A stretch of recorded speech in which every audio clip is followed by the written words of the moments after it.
બરોડાના 117 સ્થાપના દિવસની નબીપુર બ્રાન્ચમાં ઉજવણી કરાઈ હતી, જે અંતર્ગત બેંકના અધિકારીઓ અને આગેવાનોની હાજરીમાં કેક કાપી બોરી ગામના ગરીબ બાળકોને સ્કૂલ કીટ આપી પ્રોત્સાહિત કરાયા હતા.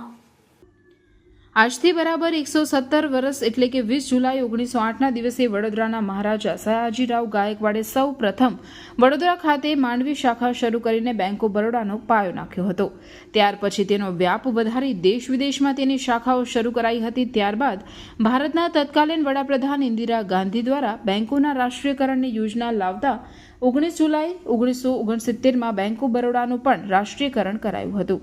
આ દિવસને બેંક ઓફ બરોડા પોતાના સ્થાપના દિવસ તરીકે ઉજવી રહ્યો છે, જે અંતર્ગત ગઈકાલે ભરૂચ જિલ્લાના નબીપુર ગામ સ્થિત બેંકની શાખામાં સ્થાપના દિવસની ઉજવણી કરાઈ હતી, જેમાં બેંકના પદાધિકારીઓ, કર્મચારીઓ, ગ્રામ પંચાયત નબીપુરના ડેપ્યુટી સરપંચ, સભ્યો, ગામના પ્રતિનિધિઓની ઉપસ્થિતિમાં કેક કાપી સ્થાપના દિવસની બેંકમાં ઉજવણી કરાઈ. આ પ્રસંગે બેંક ઓફ બરોડા તરફથી બોરી ગામના આર્થિક રીતે પછાત બાળકોને સ્કૂલ કીટનું બેંકના બ્રાન્ચ મેનેજર સોનુકુમારના હસ્તે વિતરણ કરાયું હતું.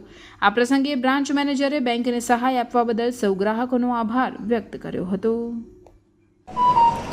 आज बैंक का 117वां फाउंडेशन डे था, जिसके उपलक्ष्य में हम लोगों ने पास के स्कूल में CSR एक्टिविटी के अंतर्गत बच्चों को स्टेशनरी आइटम, बैग और उससे रिलेटेड बुक्स सारे और स्वीट्स डिस्ट्रीब्यूट किए.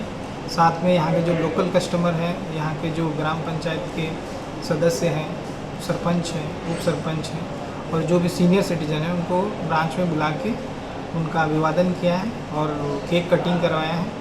और बैंक हर साल मतलब अपने फाउंडेशन डे पे इस तरह की एक्टिविटी करती है अपने फाउंडेशन डे के उपलक्ष्य में. इसके लिए मैं सभी कस्टमर का धन्यवाद देता हूँ और उनको बधाई देता हूँ. इसी तरह हम अपने कस्टमर के सारी सुविधाओं का ख्याल रखेंगे और बेस्ट से बेस्ट सर्विस देने की कोशिश करेंगे. Thank you.